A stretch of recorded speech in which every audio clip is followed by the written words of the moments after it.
구약성경 사무엘기상 15장 22절을 이제 봉독합니다. 하나님의 말씀을 경청하십시오. 사무엘이 나무랐다. 주님께서 어느 것을 더 좋아하시겠습니까? 주님의 말씀에 순종하는 것이겠습니까? 아니면 번제나 화목제를 드리는 것이겠습니까? 잘 들으십시오. 순종이 제사보다 낫고 말씀을 따르는 것이 순양의 기름보다 낫습니다. 아멘. 하나님께서 이 말씀을 통하여 우리에게 은혜해 주시기를 바랍니다. 지난주에 이어서 성경이 말하는 순종에 관해 계속해서 생각해 보고자 합니다. 순종이 제사보다 낫다 하는 말씀에서 순종이란 사람이 아니라 하나님께 순종하는 것이다 하고 말씀드렸는데요. 지난 주일에는 그것을 헤렘 전쟁과 관련해서 생각해 보았고요.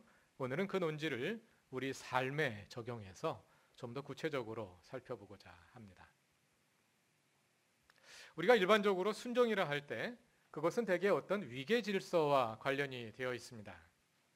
예를 들어 전통 유교 사회에는 삼강오륜으로 특징 지어지는데요.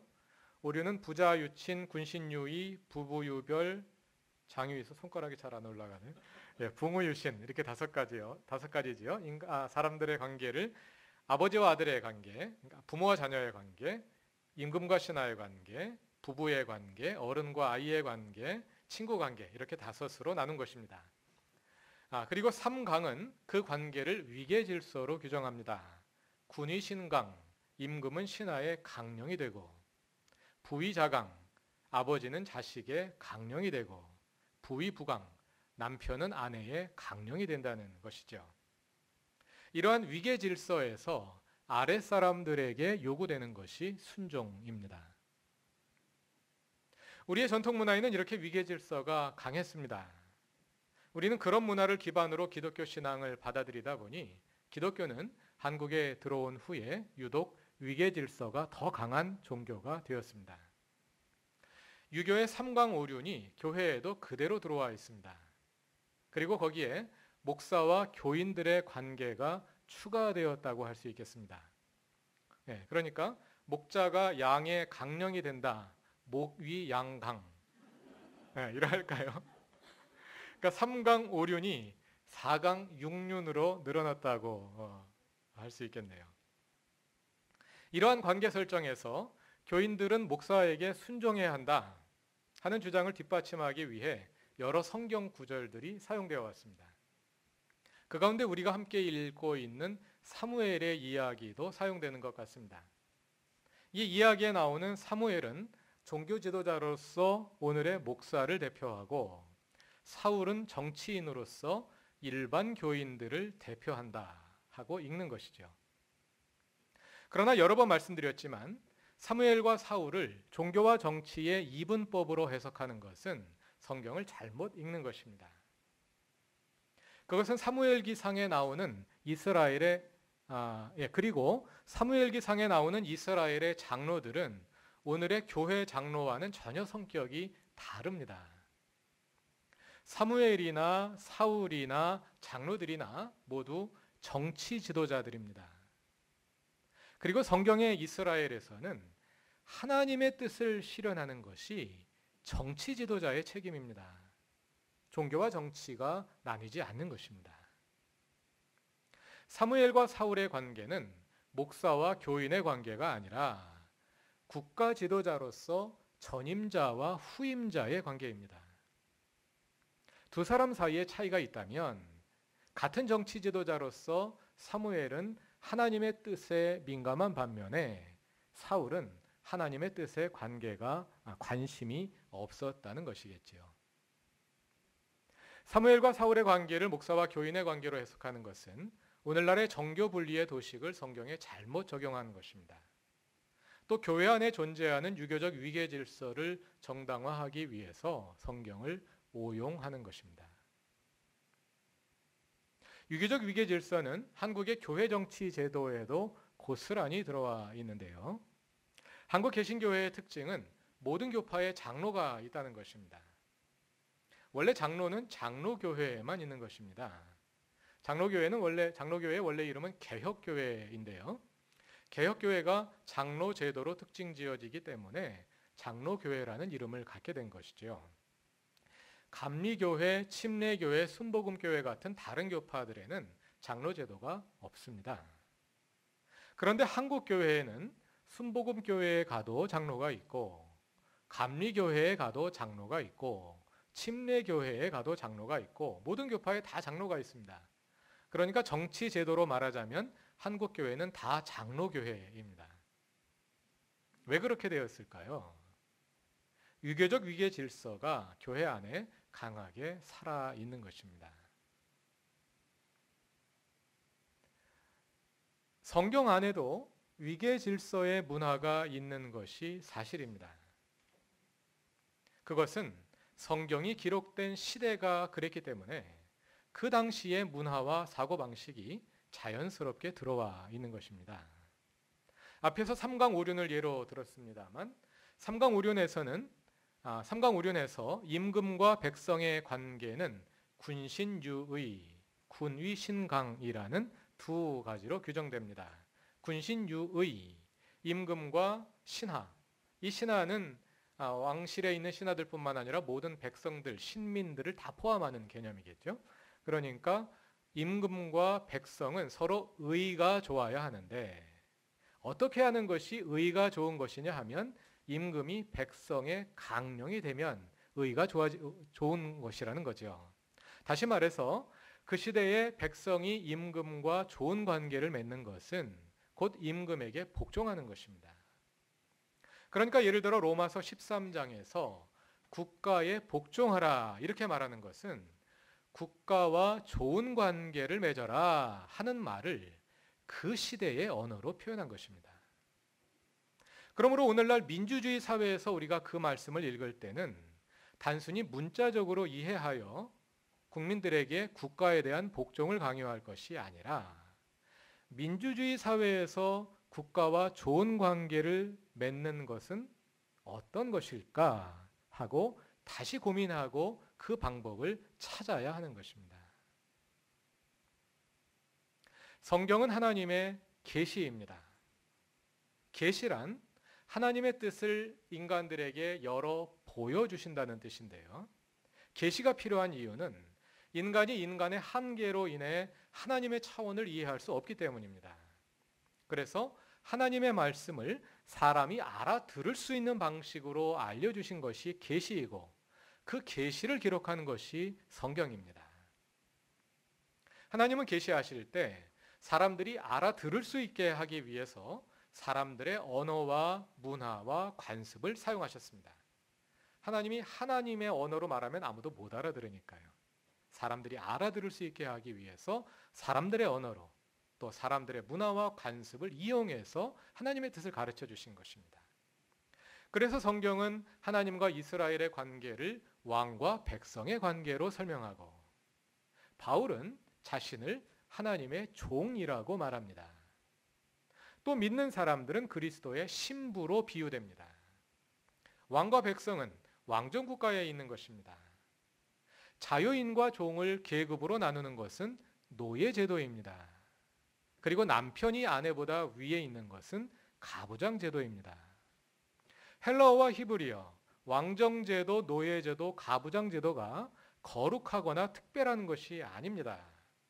그러나 그것이 그 당시의 문화였기 때문에 그 당시 사람들이 이해할 수 있도록 계시하기 위해서 하나님께서 그 시대의 문화와 관습과 제도와 언어를 이용하신 것입니다. 그리고 그 문화의 특징이 위계질서였기 때문에 성경 안에도 자연스럽게 위계질서의 언어와 개념들이 들어와 있는 것입니다. 그러나 그것은 계시의 도구일 뿐이지 그 자체가 계시인 것은 아닙니다. 따라서 오늘 우리가 성경을 읽을 때는 계시의 도구가 된 고대 언어와 문화로부터 계시 자체를 식별해낼 필요가 있습니다. 그것이 바로 성경의 해석입니다. 물론 그것은 귤 껍질 벗기듯 간단한 일이 아닙니다. 성경의 계시가 귤 알맹이처럼 있고 그 껍데기를 문화가 귤 껍질처럼 싸고 있다면 간단히 벗겨버리면 나오는데 그게 아니라 성서에 담긴 계시와 문화는 서로 치밀하게 얽혀 있어서 이걸 분리해내기가 어렵기 때문입니다. 그래서 매우 세밀한 식별이 필요합니다. 그것이 성서 해석의 어려움이기도 하고 또 묘미이기도 하지요. 2000년 전에 기록된 성경이 옛날 이야기로 머물지 않고 오늘도 하나님의 말씀이 될 수 있는 이유는 성경이 계속하여 해석되기 때문입니다. 그래서 문화와 제도가 계속해서 바뀌어가는 가운데서도 그 말씀이 본질을 잃지 않고 끊임없이 다시금 새롭게 살아나는 것입니다. 주목할 만한 것은 성경이 그렇게 위계질서로 짜여진 시대에 기록되었음에도 불구하고 그 위계질서를 무비판적으로 따라가지는 않는다는 점입니다. 예를 들어 성경은 노예 제도를 폐지하라거나 왕정 제도를 없애고 민주주의로 바꾸라고 말하지 않습니다. 그러나 성경은 그리스도 안에 인종과 계급과 성차별이 있을 수 없음을 강조합니다. 갈라디아서 3장 28절에서 사도 바울은 그리스도 예수 안에 유대인과 헬라인이 없다. 종과 자유인이 없다. 남자도 여자도 없다. 왜냐하면 그리스도 예수 안에서 우리 모두가 하나이기 때문이다 하고 선언합니다. 그 시대의 문화를 받아들이면서도 그 문화를 절대시하지 않고 새 시대에 맞게 변화할 수 있는 가능성을 열어둔 것입니다. 여러 번 반복해서 말씀드립니다만 제도와 문화는 절대화될 수 없는 것이지요. 도구일 뿐입니다. 그 시대에 따라 편의에 따라 가장 많은 사람들이 옳다고 생각한 제도를 선택하게 되는 것이죠. 그것은 도구일 뿐이지 그것을 성경으로 절대시하거나 정당화할 수 있는 그런 문제는 아니라는 것입니다. 그래서 우리말 성경에서 순종이라는 단어를 검색해 보면요. 여러분들 가지고 있는 스마트폰에서 성경 프로그램에서 한번 지금 하지 마시고요. 나중에 집에 와서 해보십시오. 순종이라는 단어를 넣고 한번 검색해 보십시오. 그러면 엄청나게 많이 순종이라는 말이 굉장히 많이 쓰이는데 이 말이 압도적인 비중으로 하나님께 대한 순종을 뜻하는 말로 사용되는 것을 보실 수 있을 것입니다. 물론 부모나 왕이나 남편처럼 사람에게 순종하라는 말도 있지만 그것은 하나님에 대한 순종과 비교해 보면 극히 일부일 뿐입니다. 일부 구절들이 사람에 대한 순종을 말하고 있다는 것은 그 시대의 문화가 성서 안에 들어와 있음을 보여주는 것입니다.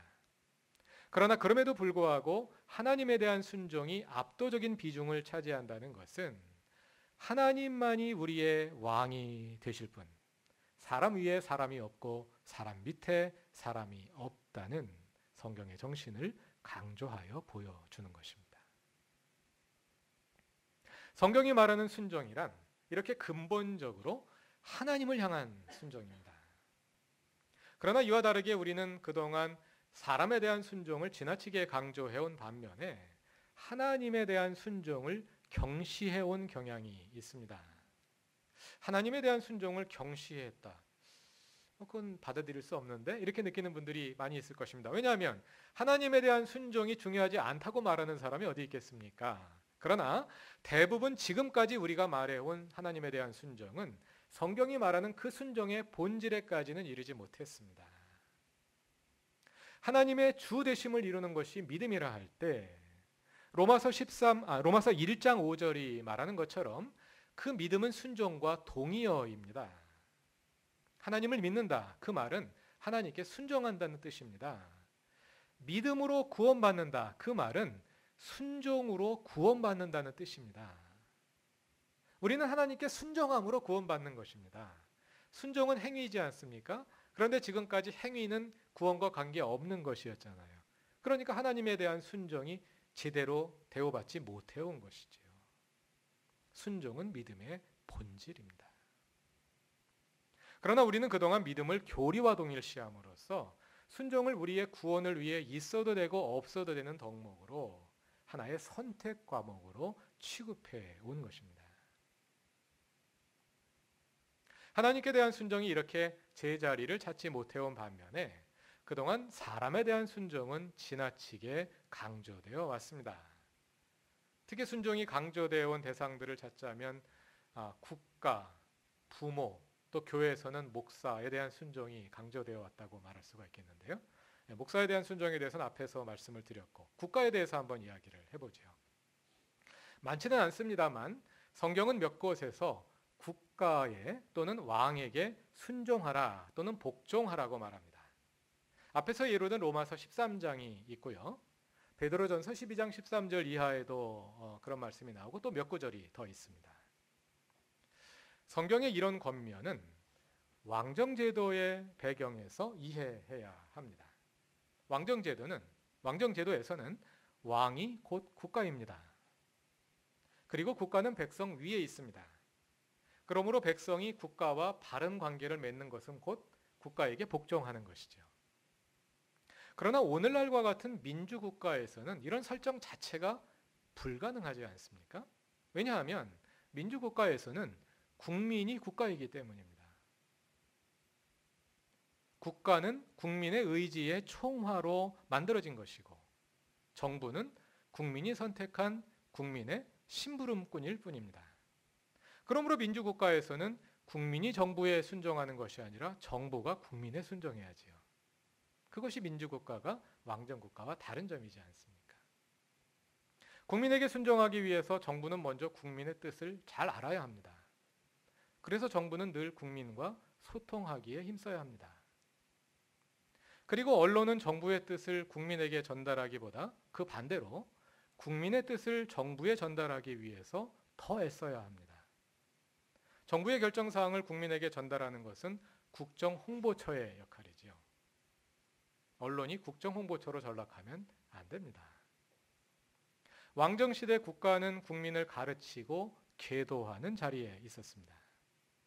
그러나 민주국가에서는 그와 반대로 국가가 국민으로부터 배우기에 힘써야 합니다. 국민의 생각을 잘못된 생각이라고 배척하고 오히려 정부의 생각이 올바른 생각이라고 국민에게 강요하려 한다면 그것은 더 이상 민주국가의 정부라 하기가 어려울 것입니다.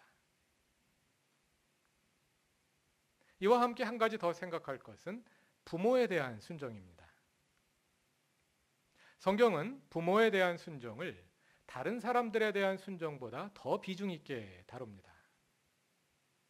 먼저 부모를 공경하라는 말씀은 십계명의 제5계명으로서 하나님 백성의 윤리의 핵심 덕목 가운데 하나입니다. 복음서에서 예수님은 순종하라는 말씀을 한 번도 하시지 않습니다. 예수님은 순종하라고 말씀하지 않으셔요. 그런데 부모를 공경하라는 말씀은 하셨습니다. 마태복음 15장과 마가복음 7장에서 예수님은 율법주의자들이 자신들의 전통을 내세워 하나님의 계명을 어긴다고 꾸짖으시면서 그들이 부모 공경을 회피하는 것을 그 사례로 드시지요. 그러나 성경이 말하는 부모를 공경하라는 말은 부모가 자식에게 마음대로 해도 된다는 뜻은 아닙니다. 또 모든 일에 어른들이 아이들보다 우선이 된다거나 또 자녀는 무조건 부모의 생각을 따라야 한다는 말도 아닙니다. 유대인들은 그 말씀을 다른 방식으로 이해합니다. 유대인들은 자녀의 소유권이 부모에게 있지 않다고 생각합니다. 자녀의 소유권은 오직 하나님께 있는 것이죠.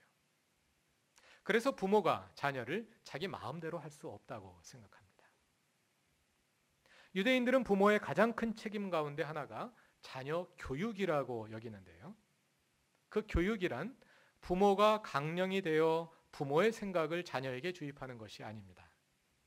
자녀 교육의 핵심은 자녀를 하나님을 순종하는 사람으로 키워내는 것입니다. 사실 부모와 자녀의 관계는 단순히 위계 질서만 가지고는 설명하기가 어렵지요.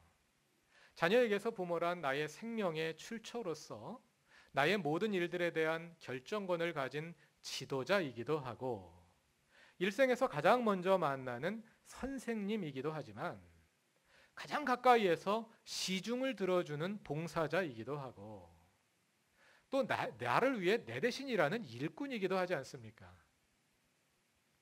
자녀가 부모에게 순종하기도 하지만 많은 경우에 부모가 자녀에게 순종할 때도 많습니다. 그런 점에서 유교식 위계 질서가 말하는 부위자강, 곧 부모가 자녀의 강령이라는 말은 부모 자녀 관계를 너무 단순화하는 것이라 할 수 있겠습니다. 사실 오늘날은 부모와 자식이 둘 다 서로에게 상처를 받고 있는 시대입니다. 부모 입장에서 보면 자녀들이 부모를 공경하지 않고 제멋대로 하는 것처럼 느껴지지만 자녀들의 입장에서 보면 받아들이기 힘든 생각과 행동을 부모가 강요하는 것으로 느껴집니다. 부모와 자녀들이 생각이 달라도 너무 다릅니다. 오늘날은 과거 그 어느 때보다도 부모와 자녀 사이에 말이 통하지 않는 시대가 되었는데요. 그 이유는 부모와 자녀들이 서로 다른 세상에 살고 있기 때문입니다. 우리가 한 세상에 살고 있지 않습니다. 과거에는 많은 지식과 정보들이 부모 세대를 통해 자녀에게 전수되었습니다. 그래서 자녀들은 부모들을 통해 세상을 배웠고 그런 과정을 통해 부모가 살고 있는 세상으로 자녀들이 자연스럽게 편입되어 갔습니다. 이런 세상에서 가장 지혜로운 자녀는 부모에게 순종하는 자녀입니다. 그럼 결과적으로 다 잘 되거든요. 그러나 오늘날 자녀들은 대부분의 정보를 어른들을 통하지 않고 인터넷을 통해 얻어냅니다. 과거에는 아이들이 궁금한 게 있으면 엄마 아빠에게 물어봤는데요. 지금은 스마트폰을 검색합니다. 그럼 엄마 아빠보다 훨씬 더 잘 가르쳐 주거든요. 그리고 어른들과 함께 보내는 시간이 매우 적고 깨어있는 거의 대부분의 시간을 친구들과 함께 보냅니다. 친구들과 오프라인으로 만나고요. 집에 혼자 있을 때는 온라인으로 스마트폰으로 또 친구들과 만납니다. 하루 종일 친구들과만 함께 지냅니다. 다른 세상에 살고 있는 거죠. 부모들은 우리가 이미 어린 시절을 거쳐왔기 때문에 자녀들이 경험하고 있는 것을 우리가 다 알고 있다고 생각합니다. 그러나 그렇지가 않습니다.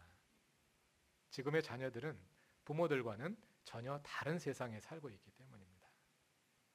그 자녀들이 살고 있는 세상은 더군다나 부모들이 이해하기가 매우 어려운 세상입니다. 그래서 부모들이 자녀들을 더 알기 위해서 노력을 해야 합니다. 지금까지는 주로 부모들에게만 이야기를 했습니다만 자녀들도 마찬가지이겠죠. 성숙한 자녀라면 부모의 마음을 이해하려 노력할 필요가 있습니다. 부모가 나에게 하는 말이 나에게 상처가 되듯이 나의 말과 행동들이 부모에게 상처를 주고 있다는 사실을 기억할 수 있기 바랍니다. 우리는 이러한 상황에서 부모가 자녀를 사랑하고 자녀가 부모를 공경할 수 있는 아름다운 그 가정을 회복할 수 있는 길을 함께 모색해야 하는 그러한 중요한 과제 앞에 놓여 있습니다. 그것은 자녀에게 단순히 순종을 강요해서 될 수 있는 문제가 아니라 함께 노력해서 찾아가야 할 문제입니다. 어떻게 해야 할까요? 우리는 지금 사무엘기상을 함께 읽고 있습니다. 사무엘기상에서 함께 살펴본 지도력의 모델에 따라 한 가지 답을 찾아보자면 그것은 부모가 먼저 하나님께 순종하는 사람이 되는 것입니다. 그래서 부모가 자녀의 강령이 되기보다 온 가족이 함께 하나님께 이끌리는 그러한 가정이 되는 것입니다. 그렇게 하나님을 향한 순종이 제자리를 찾게 될 때 가정이든 교회이든 국가이든 우리의 관계들도 제자리를 찾게 될 것입니다. 사랑하는 그루터기 교회 교우 여러분, 자녀들을 좋은 학교에 보내고 좋은 직장에 보내는 일보다 그리고 사람들 사이에서 질서를 세우는 일보다 나 자신이 하나님께 순종하는 일에 우선권을 두어 보시기 바랍니다. 하나님이 나의 주인이 되심으로 내 가정의 주인이 되시고 또 내가 만나는 모든 사람들과의 관계에도 주인이 되시게 함으로 나의 모든 삶이 하나님께 순종하는 삶이 되도록 해보시기 바랍니다. 그리할 때 우리의 관계도 변화될 것입니다. 그리고 우리의 모든 삶이 하나님께 드려지는 거룩한 산 제사가 될 것입니다. 순종이 제사보다 낫습니다. 순종의 예배를 통해 다시 각 가정이 회복되고 또 이 사회가 제자리로 돌아오게 될 수 있기를 바랍니다. 다 같이 기도드리겠습니다. 하나님, 우리가 오직 주님을 섬기고 주님께 순종하게 하소서. 그 순종의 삶을 통해 우리의 일상이 하나님께 드려지는 살아있는 거룩한 예배가 되게 하시고 그 순종을 통해 우리의 관계들이 제자리를 찾게 하소서.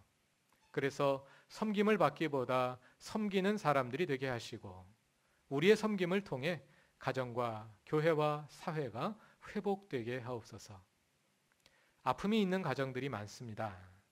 그 가정들의 주님이 되시고 상처를 싸매어 주시며 회복하여 주옵소서.